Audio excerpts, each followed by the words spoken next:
6 o'clock, Terry, are you ready? Okay, I would like to call the meeting to order of the Flint Township Board of Trustees. If we could all stand for the Pledge of Allegiance.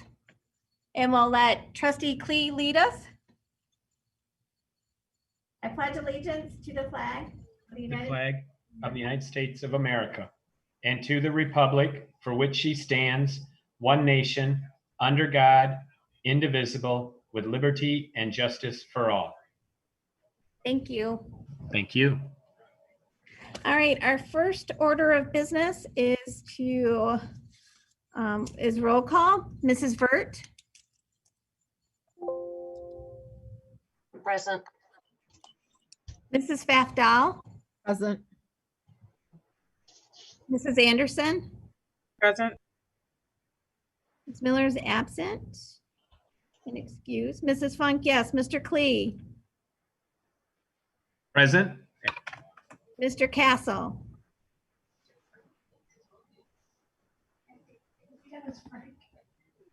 Present. Okay. Our second order of business is we need to make a motion as to who is going to chair the meeting, and a second, and then a vote.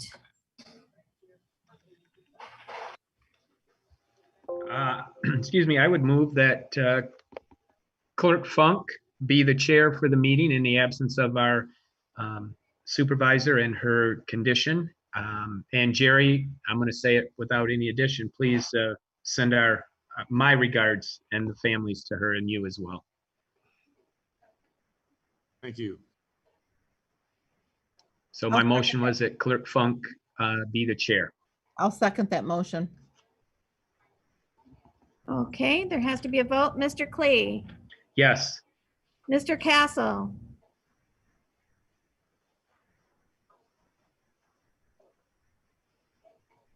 Mr. Castle.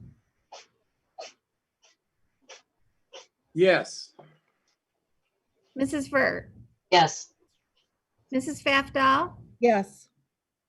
Mrs. Anderson. Yes.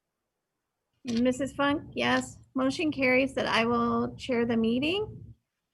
And since it's already been talked about, I'm going to go ahead and explain what's going on with Supervisor Miller. Last night, Supervisor Miller and her husband, Jerry, were in a serious car accident in Ohio. Supervisor Miller is currently hospitalized in Cleveland. We wish them both well as they recuperate from their injuries, and we're keeping them in our prayers. And Jerry's actually part of the meeting tonight, and hopefully Karen can say hi if she's able to. All right. The next order of business is are there any additions or deletions to tonight's agenda?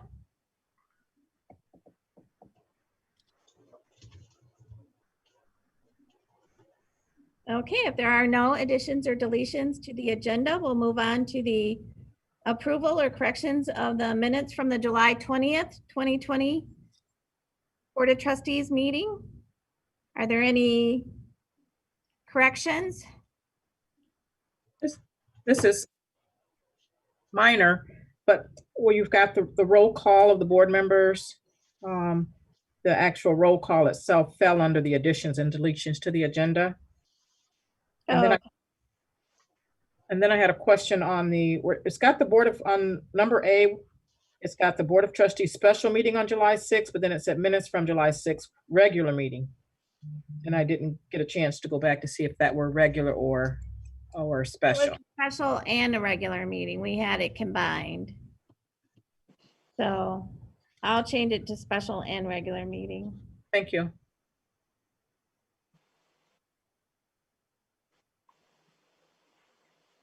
Are there any other corrections that anyone has seen? If not, we'll do a roll call vote to approve the minutes from the July 20th board meeting. Mr. Castle? Yes. Mrs. Vert? Yes. Mrs. Pfaff-Dahl? Yes. Mrs. Anderson? Yes. Mrs. Funk, yes. Mr. Klee? Yes. Motion carries. The minutes have been approved with the corrections. And we are ready for public comment. We have 4 minutes set aside for anybody who would like to speak to the board.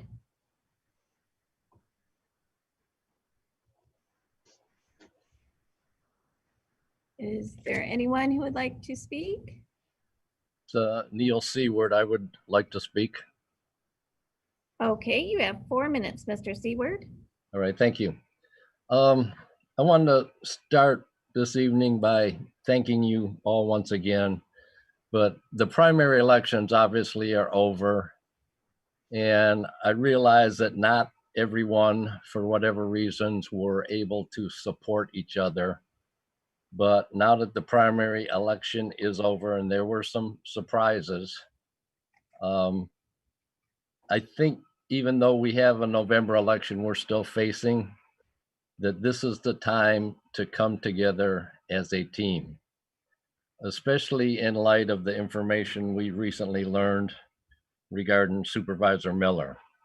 Mary Beth and I actually had talked about this a couple of days ago, but we feel strongly, and we know there's other people out there in our community as well that feel that there was a reason that Supervisor Miller ran unopposed in this election. And that's because we truly believe that she is the right person in the right place at the right time to lead this community, not only now, but for the next 4 years into the future.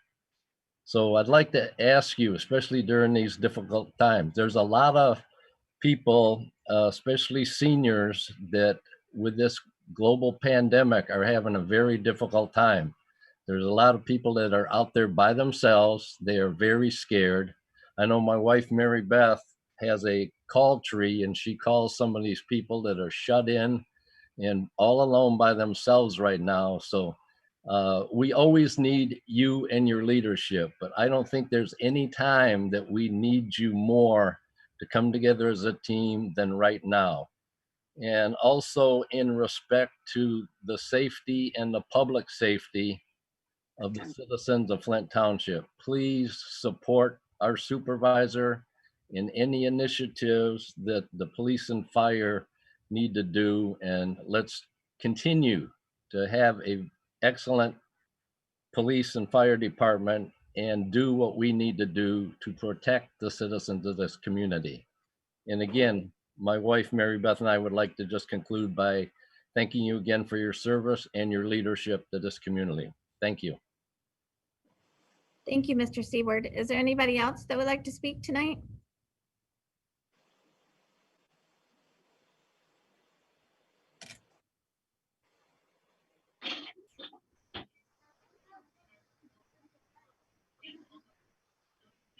If there's no one else, we'll conclude the public comment portion of the meeting. And we will move on to reports. And I will start off tonight since Supervisor Miller is absent. I wanted to give everyone a report about the August 4th primary. We issued 6,680 absentee ballots, which set a new record. 5,480 of those absentee ballots were returned. On Friday of last week, the Secretary of State released a report broken down by each jurisdiction in the state of Michigan as to reasons ballots were rejected. And I just want to give you a breakdown as far as Flint Township. We rejected 7 ballots because we did not have signatures. And yes, we tried to track everyone down. We had 3 signatures that did not match the signature on file that had to be rejected. As of Friday, we received 26 ballots that were received after 8 p.m. on election day. So those were rejected. We had 7 voters who moved from the area and registered elsewhere. Their ballots were rejected. We had 1 that cast a ballot and then they canceled their voter registration. And then we had, unfortunately, and we see this with every election, unfortunately, we had 4 voters who cast ballots and then passed away prior to the election itself, and we have to reject those ballots. So I just want to take a moment to thank all of those because it was a true team effort running an election in a pandemic. So I would like to thank my deputy clerk, Angie Tykeson, election specialist, Jackie Forrest, Karen Barnes, Megan DeLorge, Tracy Tucker, Nalinda Hentz, Aaron Knight, Paul Nebraski. For those of you who voted at the precincts, Paul spent countless hours hand making our sneeze guards. I would also like to thank Chief Salter and his department for their assistance. The Flint Township Election Commission, Trustee Castle and Trustee Vert. Our setup and takedown crews, because that was quite a lot of work this time with socially distancing, our voting booths and having to mark the floors and everything else 6 feet apart. All of the election inspectors who stepped up to the plate and worked at the precincts and on the counting boards. Assistant Superintendent Russ Parks of Carmen Ainsworth Schools for letting us use Randall's Elementary for their gymnasium for the counting boards because there was no way we could house them in our building and have them socially distanced. And lastly, I would like to thank Jed's Pizza for providing dinner to the counting board members who are sequestered. And that is it for my report. Madam Treasurer, do you have a report this evening? No. I'll start down on the end. Trustee Vert, do you have a report? No, but I have a request. Do you think the election commission could meet and go over some of the stuff that from this last election, maybe what we could approve on, or some of the things that maybe some of us saw before November? Yes, we can do Okay. that. I also have another request to bring to you guys anyway, so yes, I'll set up a meeting. Okay. Trustee Faftal? Yes, I'd just like to say we did have a planning commission meeting last Thursday, and we did table the ground effects. We are going to have Lou Fleury and John Gazelle go and meet with the county regarding the wet pond system there. And after that meeting, then they'll be bringing back what they found out at the meeting back to the committee, and then we'll be voting on that again. There is also going to be set a public hearing on September the 10th, and that's regarding a single family residential area, and they're proposing to put in a group childcare for 12 to 7 children. And that's all I have. Trustee Clee, do you have a report for tonight? Just to say thanks to everyone, reiterating the election service, the work, the efforts, and for all of us that were out there in the rain in the morning and the cool in the afternoon, it straightened up, and all of the communication across the board for each other all day long. Just a thank you to all of us, and for working together like we were. That's it. Trustee Castle, do you have a report for this evening? No, I don't. I just want to wish Karen Miller and Jerry Preston well. I know that I anticipate that they'll have a full recovery and get back to Flint Township soon. Okay. Chief Salter, do you have a report for us tonight? Yes, ma'am, I do.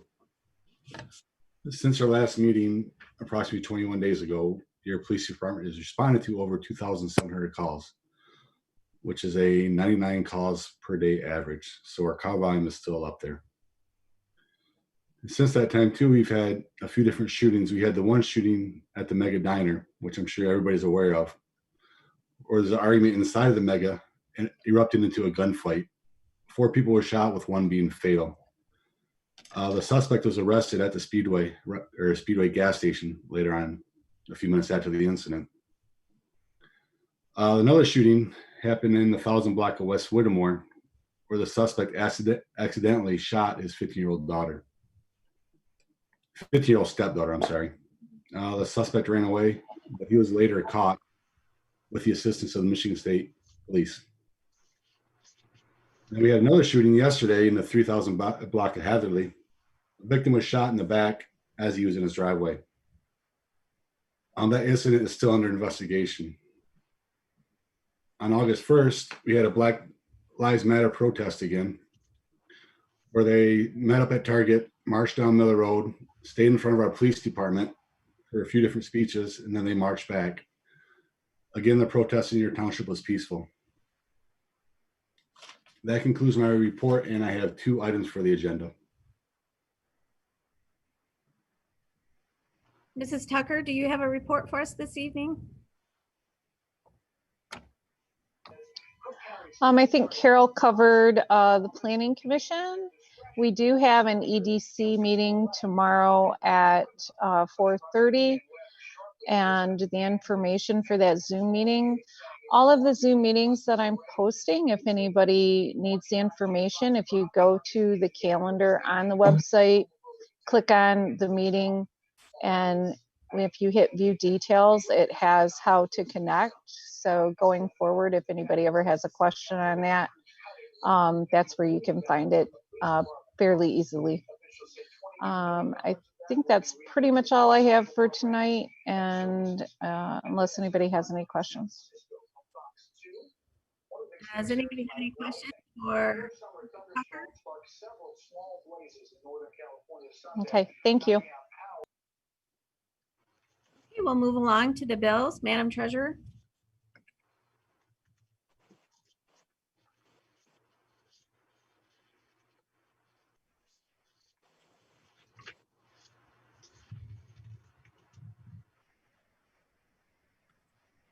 I don't think she's unmuted.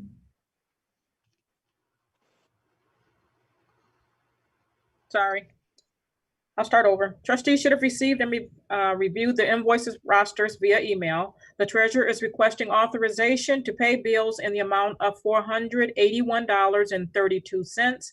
In addition, invoices and/or disbursements were paid out in the amounts of $103,380.24 on July 23rd, $1,089,462.66 on July 30th, $2,594,175.14 on August 6th, and $74,277.31 on August 13th, as authorized by the board's purchasing policy section 8 under exemptions. So a motion is in order to pay bills in the amount of $481.32 and to acknowledge payment of invoices and/or disbursements in the amounts of $3,861,295.35 for a total of $3,861,776.67. Is that your motion? It is. Is there a second? Support. Is there any discussion? If there's no discussion, I will do a roll call vote. Mrs. Vert, Yes. Mrs. Fafdahl, Yes. Mrs. Anderson, Yes. Mrs. Funk, yes. Mr. Klee, Yes. Mr. Castle, Yes. motion carries. And that brings us to information, and included in your packet is just a letter from Department of Licensing and Regulatory Affairs concerning Logan's Roadhouse. And that is all it is. You can look over it yourself. It's just a transfer of ownership of their Class C and SDM licensed business with Sunday sales permit. And we will move on to action item A, and that would be Chief Salter. Which one is that, ma'am? I don't have the agenda in front of me. I know I have 2. That's the bulletproof vest. Okay, let me get my paperwork in order then. Okay. In your packet, you got a request for me to order 6 new bulletproof vests.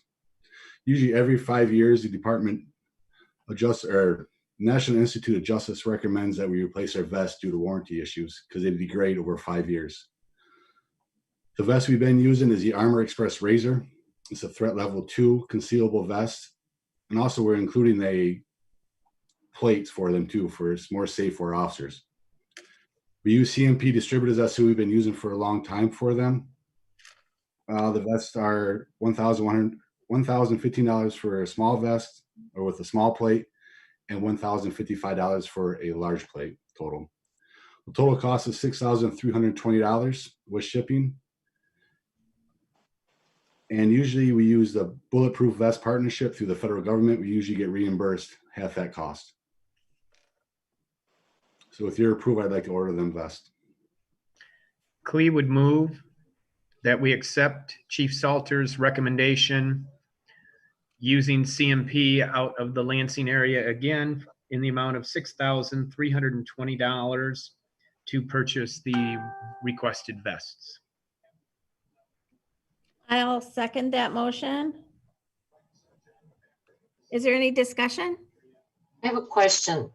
So on the invoice, the quote we have here, it doesn't give the total. It looks like we're just gonna order 2.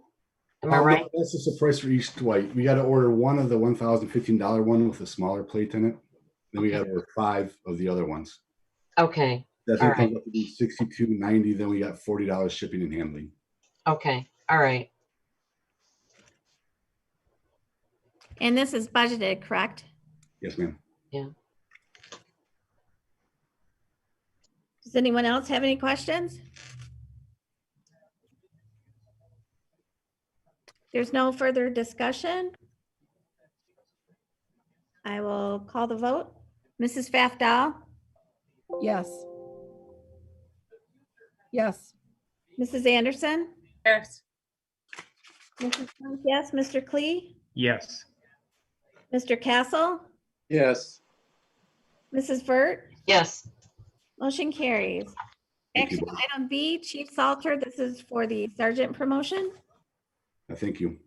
Last December, I talked to the board the importance of having another sergeant included in our budget.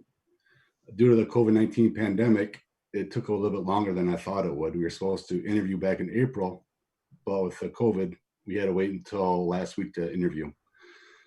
The interviews are done, and I'm requesting the board allow Supervisor Miller request a name from the Civil Service Commission to promote to sergeant. We currently have 6 sergeants and 2 lieutenants and 37 officers. And I think, like my letter says, back in 2005, we had 3 lieutenants, 8 sergeants with only 38 sworn members. We are now authorized 43 sworn members. And with our young force, 65% of our patrol officers have less than 5 years experience. Supervisors are a very important aspect for the younger officers. And at the police department, we like to, I don't know how to say this, for our supervisors to gain experience so they can keep on stepping up in levels. We do this by different training that we send our supervisors to. By allowing to have these supervisors, this allows us to do that. So with your permission, I'd like Supervisor Miller to request a name from the Civil Service Commission for the next name on the sergeant's promotion. Clee would move that we accept Chief Salter's letter and the request for our supervisor to submit and request from the civil service the eligible officer to be promoted to sergeant. Anderson support.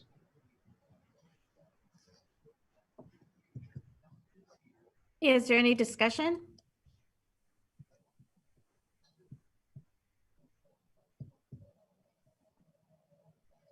I will submit the letter that will go to civil service for Karen to sign by e-signature since to facilitate this. Okay, thank you. You're welcome. So if there's no further discussion, I will call the vote. Mrs. Anderson, Yes. Mrs. Funk, yes. Mr. Klee, Yes. Mr. Castle, Yes. Mrs. Burt, yes, Mrs. Pfaff-Dow, Yes. Motion carries. Thank you, board. That takes us to action item C, which is to set a public hearing regarding the 2020 Burn Justice Assistance Grant. That meeting would be set for Tuesday, September 8th, 2020 at 6 p.m. Is there a motion to set the public hearing? We would move that we accept the letter requesting the 2020 BJA grant, the Burns Justice JAG grant be set for the stated date for all members to attend. Support. That was Carol. Yes.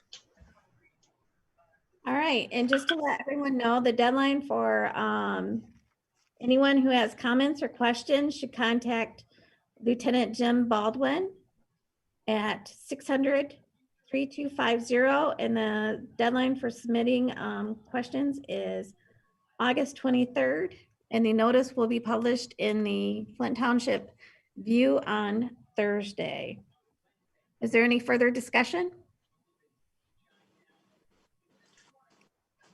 If not, I'll call the vote. Mrs. Funk, yes. Mr. Klee, Yes. Mr. Castle, Mrs. Vert, Yes. Mrs. Pfaff-Dahl, Yes. Mrs. Anderson, Yes. motion carries. That takes us down to announcements. The only announcement I have is our next board meeting will be held Tuesday, September 8th at 6 p.m. because of the Labor Day holiday. So I wish everyone a happy and safe Labor Day. And again, Karen and Jerry, we wish you well. And we hope to see you both soon. And with that, we will call the meeting adjourned at 6:27 p.m. Thank you. Thank you all. Good evening. Be safe. Thank you.